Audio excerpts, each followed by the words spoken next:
ইউএসএ-তে ঠিক করি যে ঠিক আছে ফাইন, যেহেতু আমি ফাইন্যান্স পড়েছি। দেশের বাইরে পড়াশোনা করতে যাব। আমার টিউশন ফি কি হবে, এই হবে, না হবে। মানে বিভিন্ন ইউনিভার্সিটি দেখা যায় পলিসিতেও ফান্ডিং থাকে না। ডিএস 160 ফর্ম, দেন হচ্ছে সেভিস ফি, আরো অনেক কিছু, অনেক ধরনের কমপ্লিকেশনস থাকে। Getting the I-20, applying for visa, তারপরে অ্যাপয়েন্টমেন্ট। আমি যখন অফার পাই তখন আমি আবার অ্যাডমিশন কানেক্টের কাছেই আবার করি যে আচ্ছা ঠিক আছে ফাইন। এবারের প্রসেসটা আমি আসলে অতটা ভালো মতন জানি না। ওয়েলকাম করছি admission connect journey to success প্রোগ্রামে। আমাদের আজকের প্রোগ্রামে উপস্থিত আছেন শাহরিয়ার আহমেদ। আমরা তার কাছ থেকে শুনবো তার journey to success story. So Shahriar, কেমন আছেন? আলহামদুলিল্লাহ ভালো। আপনি কেমন আছেন? ভালো আছি। আমরা আজকে আসলে শুনতে চাই যে প্রত্যেকটা মানুষের জীবনে তো সাকসেস থাকে, ব্যর্থতা থাকে। আবার এই জার্নির পথে অনেক স্টোরি থাকে। হ্যাঁ, আমরা এই স্টোরিটা আজকে শুনবো। আমরা জানি যে আপনি সম্প্রতি ইউএসএ তে মানে একটা ভিসা অ্যাপ্রুভাল পেয়েছেন পড়াশোনার জন্য আপনি ইউনিভার্সিটিতে। সো আপনি কোন ইউনিভার্সিটিতে? আমি ওকলাহোমা স্টেট ইউনিভার্সিটিতে master of science in quantitative ফাইন্যান্সে অ্যাপ্লাই করি and recently I got my visa approved. আচ্ছা, আপনি পড়াশোনা করেছেন কোথায়? আমি পড়াশোনা করেছি Dhaka university.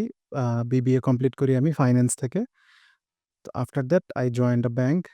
I have been working in that bank and তখন মানে I decided to pursue a masters outside the country. তো অনেক কিছু চিন্তাভাবনার পর মানে ইউএসএ-তে ঠিক করি যে ঠিক আছে ফাইন, যেহেতু আমি ফাইন্যান্স করেছি তো আমি অ্যাকচুয়ালি এমএসও করতে চাই ফাইন্যান্সে।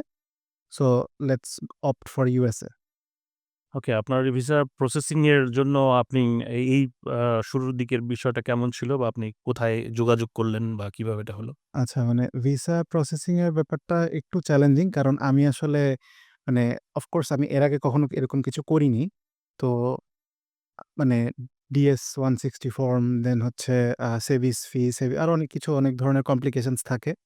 তো যেটা আসলে ফর দ্য ফার্স্ট টাইম যদি করতে যাই তখন আসলে একটু নার্ভাসনেসও কাজ করে। তো আমি ওই ফুল প্রসেসটাই আসলে অ্যাডমিশন কানেক্টের হেল্প নেই। অ্যাডমিশন কানেক্ট মানে ওরা হচ্ছে যে ভিসা প্রসেস মানে স্টুডেন্টদেরকে বাইরে পড়াশোনার ব্যাপারে উনারা জি, হেল্প করে বা উনারা হুম। যাবতীয় সাপোর্ট দিয়ে থাকেন। আচ্ছা। তো অ্যাডমিশন কানেক্টের সাথে জয়েন হওয়ার পর পরবর্তী প্রসেসটা কি হলো? আচ্ছা, অ্যাডমিশন কানেক্টের সাথে আমি আসলে জয়েন্ট ছিলাম বেশ কয়েকদিন আগে থেকে, মানে প্রায় ১ বছর আগে। আ আমি হচ্ছে ১ম এ অন্য কয়েকটি ইউনিভার্সিটিতে আমি আসলে শর্ট লিস্ট করে এপ্লাই করি। বাট অ্যান্ড মানে আমি বেশ কয়েকটাতে অ্যাকসেপ্টেড ও হই। বাট আনফরচুনেটলি ওখান থেকে আমার কোনো ফান্ডিং ছিল না। অ্যাজ বিজনেস সাবজেক্টে ফান্ডিং করাটা একটু টাফ। আর হচ্ছে তাদের মানে বিভিন্ন ইউনিভার্সিটি দেখা যায় পলিসিতেও ফান্ডিং থাকে না। তো তখন আমার একটা ফেজ ছিল যে আচ্ছা ঠিক আছে ফাইন, আমি যদি আমার টিউশন ফি যদি কোনো আমি লোন নিয়েও যেতে পারি, মানে that would be okay for me as well. তো তখন ওই টিউশন ফি লোনের ব্যাপারে অ্যাডমিশন কানেক্ট কি আপনাকে জি, হ্যাঁ, হেল্প তখন করেছে? তখন I got connected with admission connect and হচ্ছে তাদেরকে আমি বলি যে এইরকম কোনো প্রসেস কি আপনারা মানে আছে কিনা? তারা বলে যে হ্যাঁ, তাদের পক্ষ থেকে করতে পারবেন তারা। সো আমি বললাম ফাইন, ঠিক আছে। বাট ফরচুনেটলি তারপরে আমি হচ্ছে ওকলাহোমা স্টেট থেকে আমার ফান্ডিং সহই আমি অ্যাকচুয়ালি পাই, অফার পাই। তো আমি যখন অফার পাই তখন আমি আবার অ্যাডমিশন কানেক্টের কাছেই আবার করি যে আচ্ছা ঠিক আছে ফাইন। এবারের প্রসেসটা আমি আসলে অতটা ভালো মতন জানি না। মানে getting the I-20, applying for visa, তারপরে অ্যাপয়েন্টমেন্ট রিশিডিউল করাটা, এমার্জেন্সি রিকোয়েস্ট, আরো অনেক ধরনের, কারণ ইউএস এর দেখা যায় এখন আরো অনেক কমপ্লিকেশনস আছে। ওরা হচ্ছে ৩ টা ৪ টা ওয়েবসাইট এখন বানাইছে। তো এর মধ্যে দেখা যায় মানে কখন কোনটাতে আসলে ওরকম মানে এপ্লাই করতে হবে, কোন ওয়েবসাইটে গিয়ে ট্র্যাক করতে হবে, কি করতে হবে?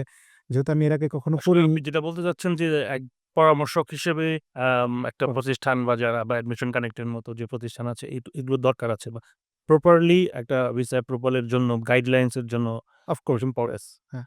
আচ্ছা, আপনি কখন এটা আপনার ডিসাইড করলেন যে আপনি দেশের বাইরে পড়তে যাবেন?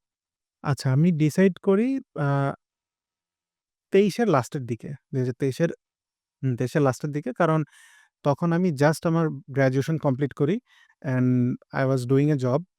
তো আমি তখন আমার মাস্টার্স কমপ্লিট হয়নি। মানে আমি কখন এনরোলই করিনি মাস্টার্সে।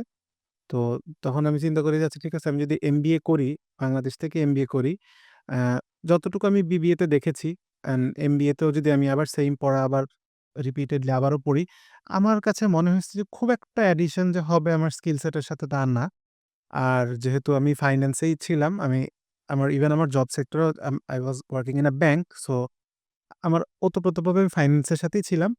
তো তখন আমি চিন্তা করি যে আচ্ছা ঠিক আছে, তাইলে একটা মাস্টার্স যদি বাহির থেকে করা যায়, তাহলে হয়তোবা that would add value to my CV as well. আর একটা জিনিস হচ্ছে যে একটা বিষয় মানে বাইরে পড়াশোনা করার ক্ষেত্রে অনেকে একটা জিনিস চিন্তা করেন মানে ফাইন্যান্সিয়াল বিষয়টা যে ওখানে গিয়ে পড়বো, টিউশন ফিটা কি হবে, এই লোনটা কিভাবে হবে, আমার তো ফিনান্সিয়াল ব্যাকআপ নাই। আসলে মেবি আমার কাছে এখন মনে হচ্ছে আপনার কথা শুনে যে ফিনান্সিয়াল ব্যাকআপটা আ ইম্পোর্টেন্ট বাট এটাকে মানে ফেস করা বা এটাকে কালেক্ট করা মানে কঠিন কিছু না যদি ট্যালেন্টেড থাকেন বা ইচ্ছা যদি থাকে। মানে যেটা আপনার হচ্ছে অ্যাডমিশন কানেক্ট আপনাকে হেল্প করেছে। এটা আসলে ফিন্যান্সিংটা মানে তারা যে ফিন্যান্সিংটা আপনাকে হেল্প করেছে এটা কি দেশ থেকে না দেশের বাইরে থেকে? মানে ওটা ব্যাংকটা আ কারা এটাকে আসলে বেসিক্যালি আমি যতটুকু জানি মানে আ মেবি এম্পাওয়ার ফাইন্যান্সিং এর সাথে they have a তাদের liaison. একটা জি, আছে জি। আরকি। হ্যাঁ। তো ওই থেকে তারা মানে আমার মানে আমি যদি যে ইউনিভার্সিটিতে অ্যাডমিশন পেয়েছি, সেই ইউনিভার্সিটির যেই required tuition fee plus living cost যেটা ছিল, তো পুরোটাই হচ্ছে তারা মানে দেশ থেকেই আমি মানে যাওয়ার আগে আমার জাস্ট অ্যাপ্রুভাল করায় পুরোটাই হচ্ছে করা সম্ভব। Very good. সুন্দর। দর্শক, আমরা একটা জিনিস ইনফরমেশন এখানে পেলাম সেটা হচ্ছে অনেকে আমরা মনে করি দেশের বাইরে পড়াশোনা করতে যাবো। হ্যাঁ, আমার টিউশন ফি কি হবে, এই হবে, না হবে।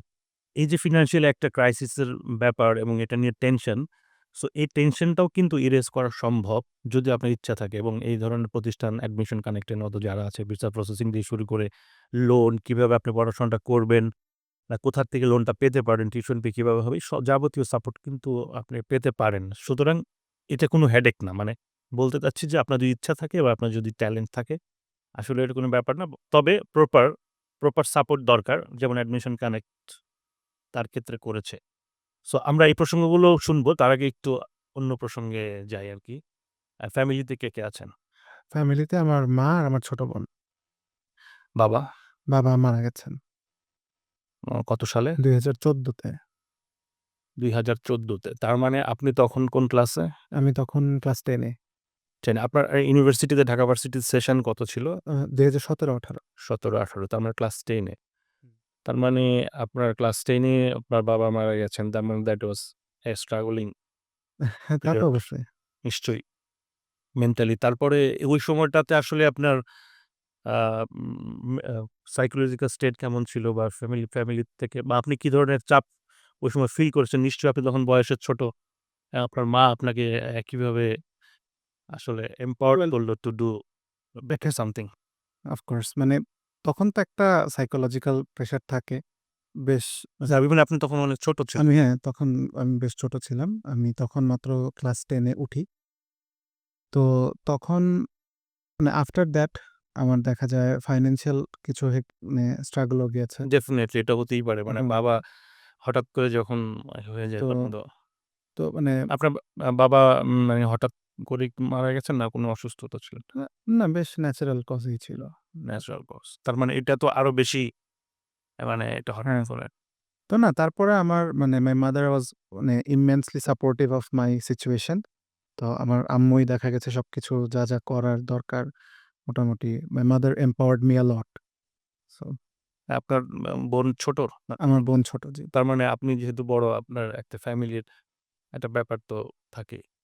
এই সময়টাতে আসলে একটা ফ্যামিলির ক্রাইসিস বা আত্মীয়স্বজন সাপোর্ট এইগুলো দরকার হয়। তো হুম। আপনার ক্ষেত্রে বিষয়গুলো কেমন ছিল? ফ্যামিলির সাপোর্ট বা আদার্স? হ্যাঁ, মানে আমার ফ্যামিলি সাপোর্ট ছিল, আত্মীয়স্বজনের সাপোর্টও ছিল।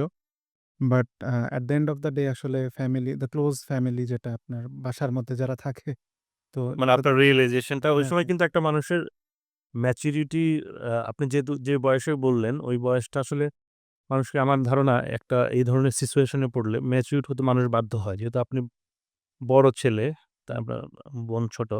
সো আপনাকে নিশ্চয়ই আরো ম্যাচিউরড ডিসিশন নিতে হয়েছে। তো আপনি ওই সময় কি স্ট্রাগল ফেস করেছেন যে আমার লেখাপড়াটা আসলে আমি কিভাবে আগাবো বা এই ধরনের বা আমার এখন আমি জানি না আপনার মা জব করতেন কিনা?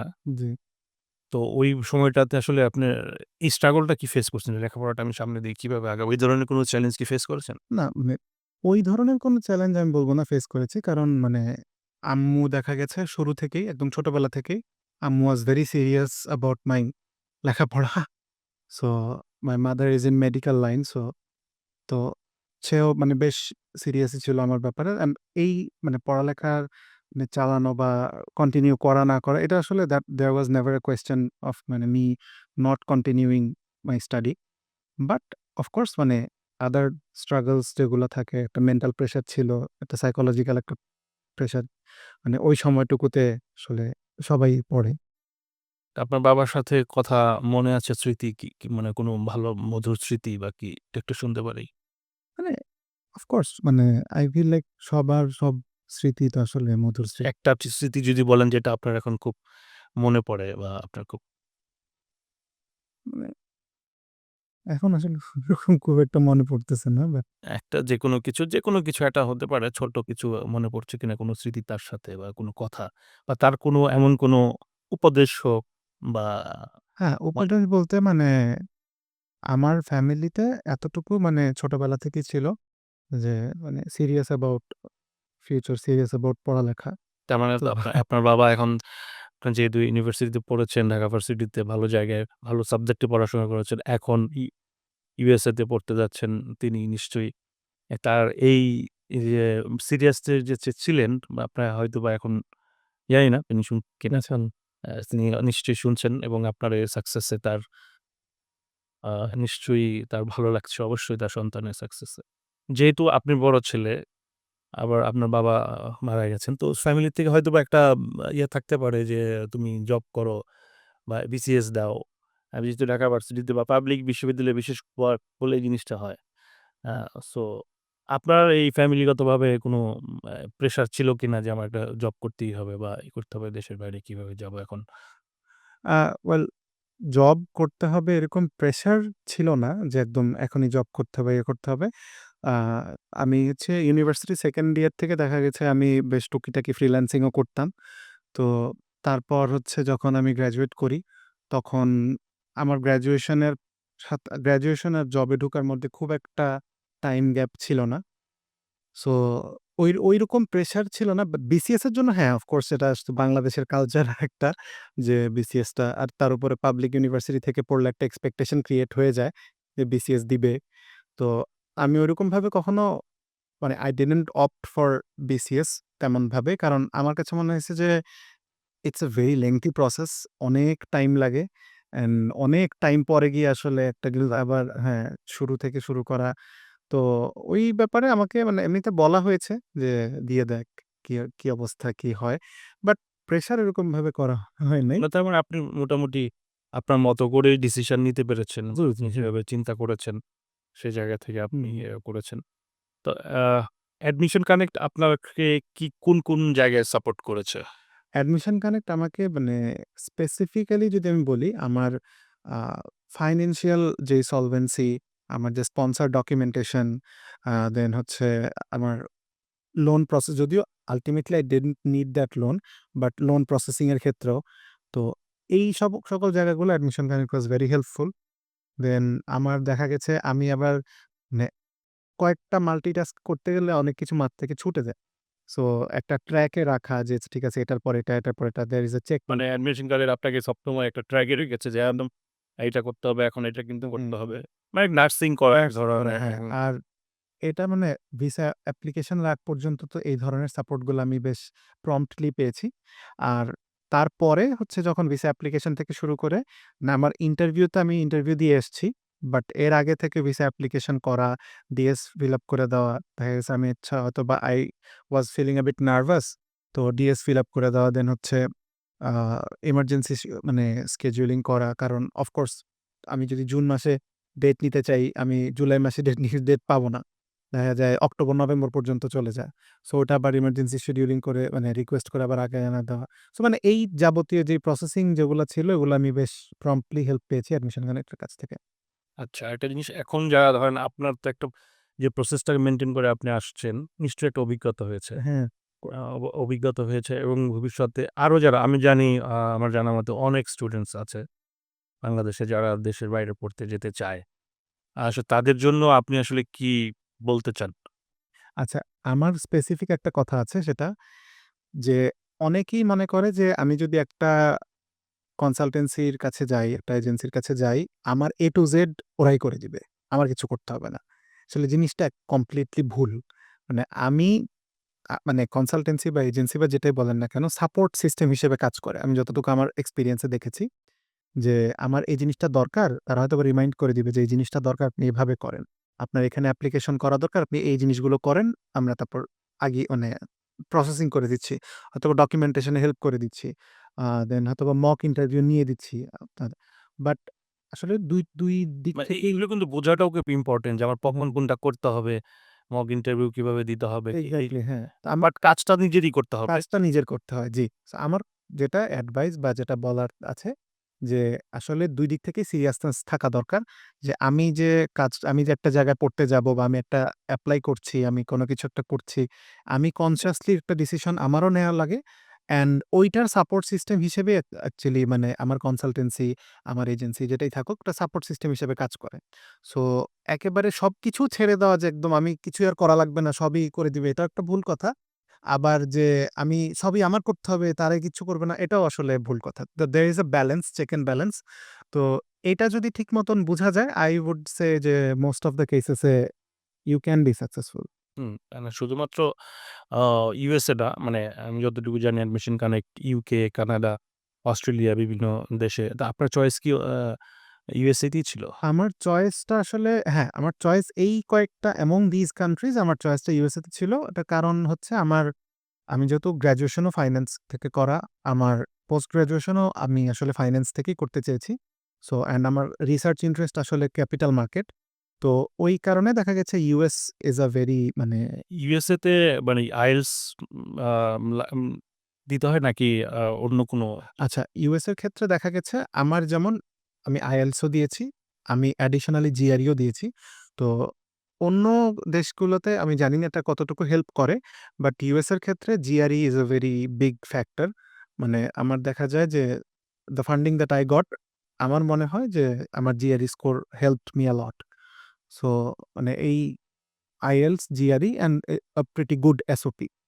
আমার মনে হয় এই ৩ টা জিনিস আর হচ্ছে আমার বেশ মানে স্ট্যান্ডার্ড এলওআর যেটা বলি আরকি রিকমেন্ডেশন লেটার থাকলে I would assume যে হয়ে যাওয়ার কথা। ১ম এ ডিসিশন নিচ্ছি যে যাবো দেশের বাইরে। তারপর কোথায় যাবো, কি করবো? মানে এই যে প্রসেসটা বুঝতে পারা, তারপরে কাজটা নিজের করতে হবে। কিন্তু এই যে আন্ডারস্ট্যান্ডিং টা করানো বা তোমার এই জিনিস লাগবে। এই জিনিসটার জন্য অ্যাডমিশন কানেক্ট এর মতো যারা মানে আবার সবাই তো সবকিছুতে এক্সপার্ট না। যেমন আ সবাই সবকিছু প্রসেসিং আস্থা এবং নির্ভরতার ব্যাপার আছে। হুম, হুম। তা তো অবশ্যই। আস্থা নির্ভরতার ব্যাপার আছে। যেমন আপনি আস্থা রেখেছেন অ্যাডমিশন কানেক্ট এ, সেই জায়গা থেকে আপনার সাকসেস রেট এসেছে। তো আমরা একটা জিনিস বলি যে আপনার একটু আবার একটু ভিন্ন প্রসঙ্গে যাই যে আপনার জীবনের অনেক কথা আছে, গল্প আছে। কিছু আমরা শুনলাম। তো আপনার মা আপনার জন্য তো অনেক কিছু করেছেন নিশ্চয়ই। তো তাকে আপনি দেশের বাইরে হয়তো চলে যাবেন কিছুদিন পর। হ্যাঁ, তিনি থাকবেন, আপনার বোন থাকবেন। এই যে একটা দূরে চলে যাওয়া, হ্যাঁ? এইটার ফিলিংসটা আপনার আসলে এখন কিরকম হচ্ছে? এটা কি আপনি এক্সাইটেড? হ্যাঁ, অবশ্যই এক্সাইটেড আপনি যাচ্ছেন। একটা এক্সাইটেড আছেই। আবার আরেকটা অন্য একটা বিষয় যে ফ্যামিলি ছেড়ে বা হ্যাঁ। বিশেষ করে মানে মাকে ছেড়ে। It is a pretty bitter sweet moment.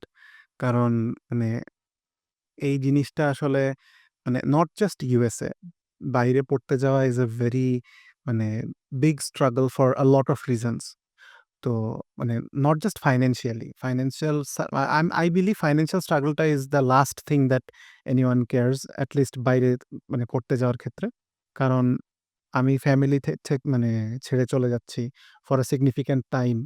আমি হচ্ছে একটা নতুন পরিবেশে যাচ্ছি, একটা নতুন দেশে যাচ্ছি। আমি আমার মানে ভাষা বলতে পারবো না অথবা প্রায় ২ বছর ২.৫ বছর যে আমি ইংলিশে কথা বলা লাগবে বা অন্য ক্ষেত্রে হলে অন্য ভাষায় কথা বলা লাগবে। সো সবকিছু মিলে আসলে একটা নার্ভাসনেস ও কাজ করে।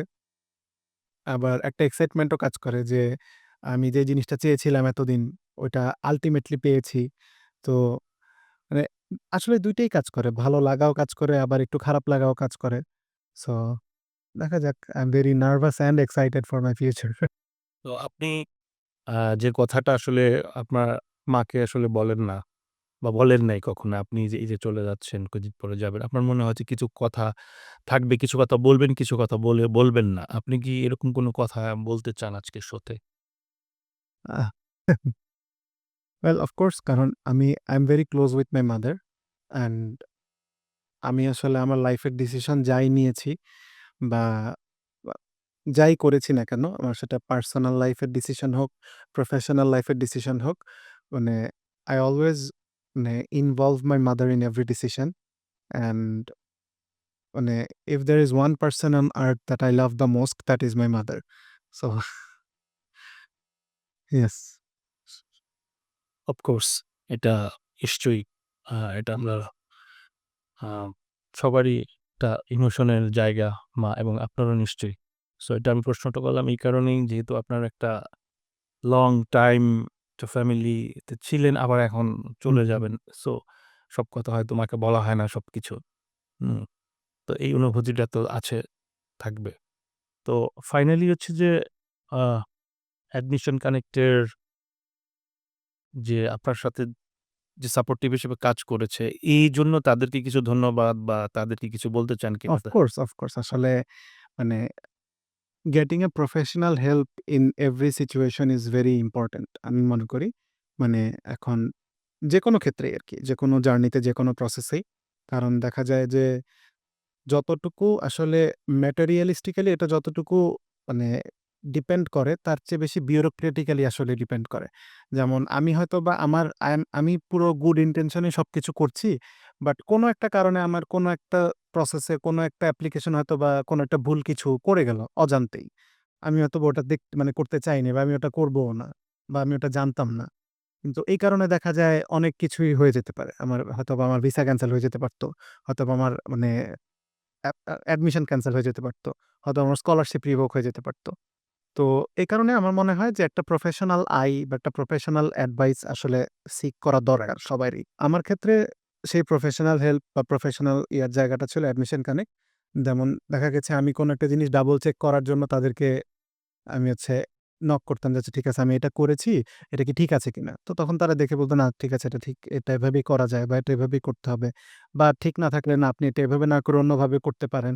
তো এই প্রফেশনাল হেল্পটা, প্রফেশনাল অ্যাডভাইসটা আমার মনে হয় আমার ক্ষেত্রে খুবই কাজে লেগেছে। So I am immensely grateful to them. So that's ওই পক্ষ থেকে আই এম মানে very thankful. Thank you Shahriar আমাদের সাথে প্রোগ্রামে সময় দেওয়ার জন্য। দর্শক, আ আমরা আজকের মতো শেষ করছি admission connect journey to success প্রোগ্রামটি। পরবর্তীতে অন্য কোনো এপিসোডে অন্য কোনো গেস্টের সাথে আবার দেখা হবে। আমরা শুনবো তার জীবনের গল্প, তার জার্নি টু সাকসেস এর গল্প। সো সেই পর্যন্ত ভালো থাকবেন। নিশ্চয়ই আবার দেখা হচ্ছে। খোদা হাফেজ।